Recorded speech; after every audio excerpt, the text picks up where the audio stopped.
My family stole $93,000 with my card for a luxury cruise.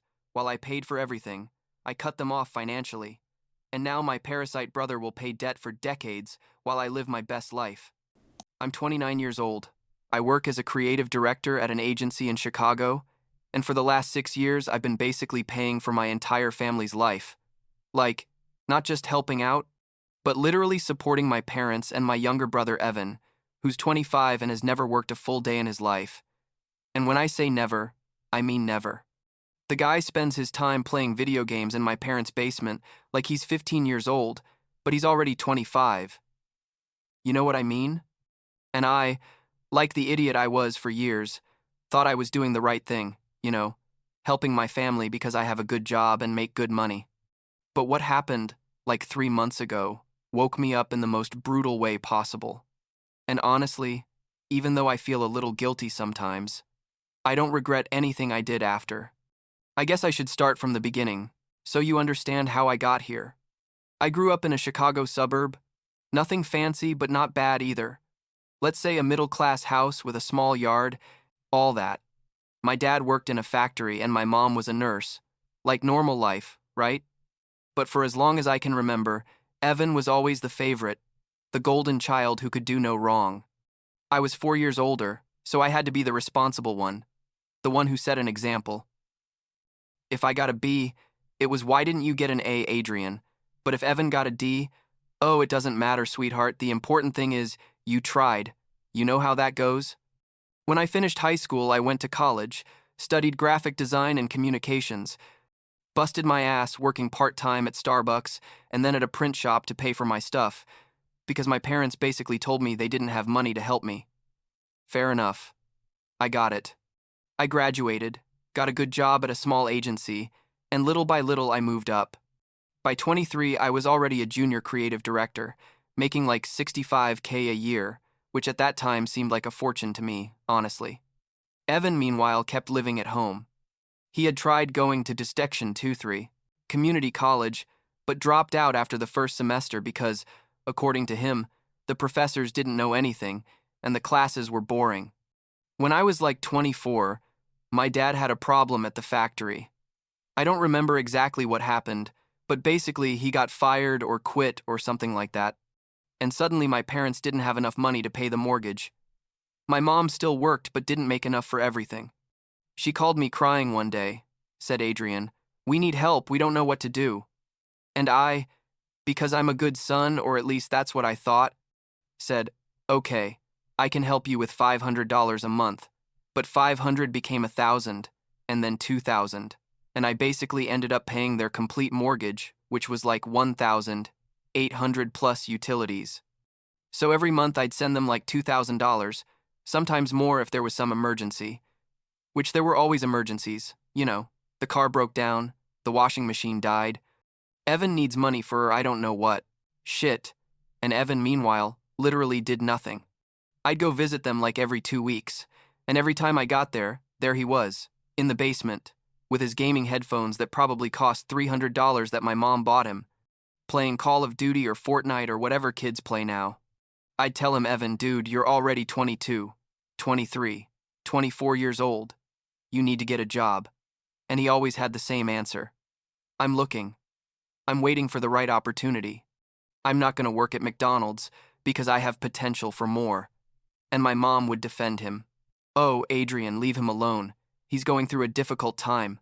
A difficult time of 6 years? Seriously. But anyway, I kept sending money because I thought eventually things would get better. My dad would get another job, Evan would wake up, something would happen. Meanwhile, I lived in an okay apartment but nothing special. Drove a 2018 Honda Civic I bought used and basically saved as little as possible because all my money went to my family. My friends would tell me, "Adrian, no way they're using you." But I thought, no, it's my family. That's how families work. You help each other. Fast forward to 3 months ago. I'm at my office on a Tuesday afternoon, like 4 in the afternoon, working on a campaign for a really important client, and I get a call from an unknown number. Normally I don't answer, but for some reason that day I did. It was a guy from the bank. He introduced himself as Patrick from the fraud department, and he tells me, Mr. Adrian, we need to verify a suspicious transaction on your credit card. I get nervous immediately, thinking someone stole my card or something, and I tell him, okay, what transaction? He tells me, there's a charge for $49,850 to a travel agency, Mediterranean Dreams, travel. Did you make this purchase? I almost fell out of my chair. I tell him what? No, definitely not. I haven't bought anything even remotely close to that amount. Patrick tells me, okay, we're going to block the transaction and we need you to come to the branch to make a formal fraud report. I run out of the office, tell my boss I have an emergency, and go to the bank, which luckily was like 10 minutes away. The whole way, I'm thinking, what the hell? How did this happen? Reviewing in my head where I could have lost my card or if someone hacked my information. I get to the bank, and Patrick sits me down in a private office and starts explaining. He tells me the transaction was made in person at a travel agency in a suburb near where my parents live. He shows me the date. It was like 3 days ago. He tells me they bought a luxury Mediterranean cruise package for 3 people, with all the upgrades, private excursions, the whole thing. And he asks me, do you know anyone who could have had access to your card? And that's when it hit me. I had left my wallet at my parents' house like 2 weeks before when I went for dinner. I had looked everywhere in my apartment thinking I'd lost it, but then my mom called me and said, oh, Adrian, I found your wallet here in the living room. Come get it when you can. I went like 3 days later to pick it up and didn't check if everything was there because I trust my family, right? Or trusted, I should say. I tell Patrick, I think I know who it was, and I get this horrible feeling in my stomach, like that feeling when you know something very bad is happening but you don't want to believe it. Patrick tells me, we need you to identify who made the purchase to proceed with the fraud report and shows me copies of the transaction documents. There are the names clear as day. My mom, my dad, and Evan. All 3. They bought themselves a 3-week luxury Mediterranean cruise with my credit card. I couldn't breathe properly. Patrick is talking to me, but I can barely hear him. He's telling me I can dispute the charge, that the bank is going to investigate, but that I need to confront the people who made the purchase. I fill out all the papers on autopilot, leave the bank, get in my car, and drive straight to my parents' house. It's like 40 minutes from my office, but that day I made it in 25. I don't even really remember the route. I get to the house and my dad's car is outside. The old Buick he's had forever. And I also see there are like 5 new suitcases on the porch. Those expensive brand ones like Samsonite or something. I walk in without knocking because technically I still have a key. And there are all 3 of them in the living room looking at cruise brochures. You know, all excited planning their trip. Evan is there with a laptop showing them I don't know what. Probably the activities they're going to do. They see me walk in, and my mom says, oh, Adrian, what a surprise. I thought you were working. And I literally can't even speak. I just take out my phone where I have the photos Patrick sent me of the documents and show them. My mom goes pale, Evan, suddenly finds something very interesting on the floor to look at. And my dad gets up and says, Adrian, son, we can explain. I tell them the explanation better be very good, because I just came from the bank where they informed me I was robbed of $50,000. My mom starts with her spiel of, but Adrian, you make so much money. We've never been able to travel. We deserve a vacation after all these years of hard work. And I tell her, hard work? Seriously, Mom, Dad hasn't worked in 5 years and Evan has never worked a day in his life. What hard work? And my dad tries to calm me down, says, Adrian, don't get upset. We were going to tell you. We just wanted it to be a surprise. A surprise, I tell them. A surprise would have been telling me before spending $50,000 of my money without my permission. This isn't a surprise. This is theft. Evan finally speaks and says, oh, come on, Adrian, don't be dramatic. It's just money. You have tons of it. And that's when I completely lost my head. I screamed at him that I'd been supporting them for 6 years, paying for their house, paying for their food, paying for everything, while he spent his time playing video games doing absolutely nothing. And that on top of all that, they had the nerve to steal from me to go on a luxury cruise. My mom starts crying, says, I'm a horrible son. How can I talk to them like that? after everything they've done for me. And I tell her, what have you done for me exactly, besides bleeding me financially for years? I leave, get in my car, and drive off. The whole way back, I'm shaking. I don't know if from rage or shock or what. I get to my apartment and start checking all my bank statements and credit card statements from the last 6 months because suddenly I got paranoid that it wasn't the first time. And guess what? It wasn't the first time. The next day, I go back to the bank and meet with Patrick again. I show him everything I found. Turns out, in the last 4 months, they'd been making charges to my card that I thought were mine but weren't. Expensive dinners at restaurants I never visited, purchases at Best Buy for thousands of dollars, even a new PlayStation 5 for Evan that cost like $700. In total, besides the cruise, they'd spent another $43,000. $43,000. Patrick tells me that definitely qualifies as major fraud, and that I can proceed legally if I want. I make all the formal fraud reports with the bank.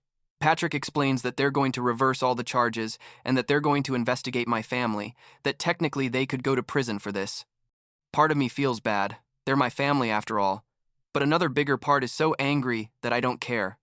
I send them a message to the family group chat we have on WhatsApp. I tell them I reported all the transactions as fraud, that the bank is going to investigate them, and that starting this moment, I'm not going to give them a single cent more. Zero. Nothing. It's over. My mom calls me like 50 times. I don't answer. My dad sends me long text messages explaining and justifying. I don't read them. Evan sends me a message that says, "You're a piece of shit." I block him. I talk to my boss, explain a summarized version of what happened, and take a few days off because honestly I can't even think straight. During that week, I dedicate myself to looking for a new apartment, one closer to downtown and farther from where they live. I find a good one in a building with security and everything, a little more expensive, but I don't have to support my family anymore so I can afford it no problem. I move in 2 weeks, change my phone numbers, update all my banking information, basically do a complete reset. Like a month after all this, my cousin Melissa, who's always been like the official family gossip, calls me. Melissa and I always got along well. She's the only one who always told me my family was using me. She tells me things got ugly. First, the bank, obviously, canceled the cruise and withheld all the money, so my family not only didn't go on vacation, but ended up owing that amount to the travel agency because apparently they signed a contract. The agency is suing them. Second, since I stopped sending the $2,000 monthly, my parents started falling behind on the mortgage immediately. Melissa tells me that your dad had to get a part-time job at Home Depot. He's like 58 years old, and I never thought he'd work again. And your mom is doing double shifts at the hospital. I feel a little bad about this, I'm not gonna lie. But then I remember they stole almost $93,000 from me, and it passes. Third, and this is the best part, Evan started getting calls from debt collectors all day long. Turns out, since he was the one who physically made the cruise transaction at the travel agency, he's the one who's legally in the most trouble. Debt collectors call him like 20 times a day, go to the house, all that. Melissa tells me Evan finally had to get a job at a diner near his house, flipping burgers for $11 an hour. She tells me he only lasted like 2 weeks before quitting because the manager was too strict and demanded he show up on time. Another like 2 months passed. One Saturday afternoon, there's a knock on my door. I look through the peephole and it's my parents. I don't open immediately. I stand there thinking what to do.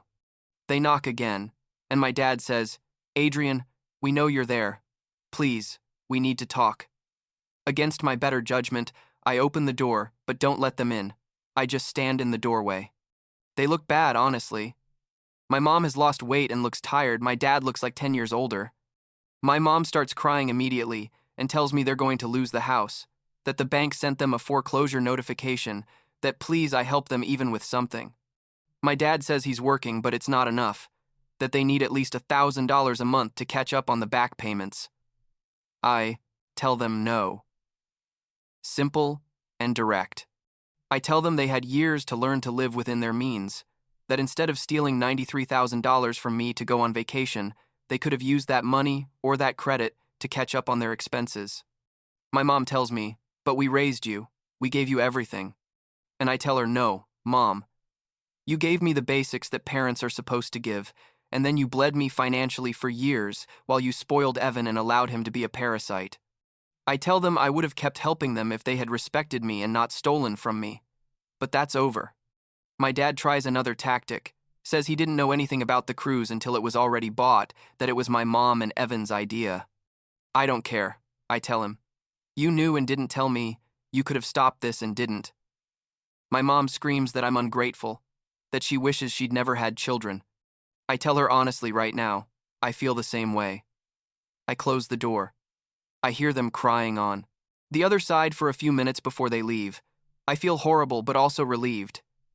It's weird, you know? Like a mix of guilt and freedom at the same time. According to Melissa, eventually my parents sold the house. They didn't get much because they sold it fast and because they owed a lot on the mortgage, but with what they got, they were able to move to a small apartment in a cheaper area. My dad keeps working at Home Depot. My mom keeps at the hospital. Evan, finally, got a real job at a warehouse, loading boxes. Melissa says he complains all the time, but at least he's not playing video games all day anymore. Oh, and best of all, debt collectors took Evan to court for the fraudulent charges. The judge ruled he owes the $93,000, plus court fees and all that. Since he has a job now, they're garnishing his wages. I think they take like 25% of each paycheck. He's going to be paying that debt for years, probably decades. Melissa sent me a photo of Evan, leaving court, and he looked absolutely miserable. I'm not gonna lie, it gave me a bit of satisfaction. Like 2 weeks ago, Evan lost his car. Turns out he also had debts from a car he bought like a year ago, probably when he still had access to my financial information or something, I don't know. The repo guys took it straight from his work parking lot. Now he has to take 2 buses to get to the warehouse. Melissa says he's considering moving closer to his work, but doesn't have money for an apartment deposit. Me, meanwhile, I'm good. Better than good, actually. I have a new apartment I love, with a nice view of the Chicago skyline. I got a raise at work last month. Now I make almost $120K a year. I'm saving money for the first time in my life, like I have a savings account with more than $30,000 and it keeps growing. I started going to the gym, adopted a cat. I'm dating someone I met on an app, and it's going well. Do I feel guilty sometimes? Yeah, obviously. They're my parents, and even though they did something horrible, part of me feels like I should help them. But then I remember they stole from me. They lied to me. They basically used me as an ATM for years while they spoiled my useless brother. And I remember that I set boundaries, that they broke them in the worst possible way, and that the consequences are the result of their own actions. Melissa asked me last week if I'm ever going to forgive them. I told her I don't know. Honestly. Maybe someday when years pass and I see they really changed, that Evan finally matured, that my parents understood what they did wrong. But for now, no. For now I'm focused on my life, on building my future, on not letting anyone use me again. The craziest thing about all this is, I thought I was going to feel worse. I thought I was going to be devastated from cutting my family out of my life. But the truth is, I feel liberated. It's like I'd been carrying this enormous weight for years without realizing it. And now I finally let it go. I can breathe. The other night, I was on my balcony, having a beer, looking at the city, and I thought about everything that happened. About how for years, I sacrificed my own financial stability and my future for a family that didn't respect me. About how Evan never had to face consequences for anything until I forced him to. About how my parents saw me as a source of money and not as their son. And you know what? I don't regret anything. Well, I regret waiting so long to set boundaries, that I do. But what I did after discovering the fraud, cutting off the financial support, letting them face the consequences of their actions, that I don't regret one bit. Evan sent me a message a few days ago, from someone else's phone, because I have him blocked. It said something like, "Please, brother, I need help. The debt collectors won't leave me alone. I can't live like this." I deleted it without responding. It's not my problem. It never should have been. I guess in the end, I learned that family can't use that title as an excuse to abuse you. That it's okay to set boundaries, even extreme boundaries. when people cross lines they shouldn't cross, that you're not a bad son or a bad brother for protecting yourself. Are they ever going to change? Who knows? Evan is 26 now. Maybe after years of paying debts and working jobs he hates, he'll finally mature. My parents are already old. Maybe eventually they'll understand what they did was wrong. Or maybe not. Maybe they'll always think I was the bad guy in the story. But that doesn't matter to me as much as it used to. I'm building my own life, my own rules, and for the first time in years I feel in control. And that, for me, is worth more than any toxic family relationship.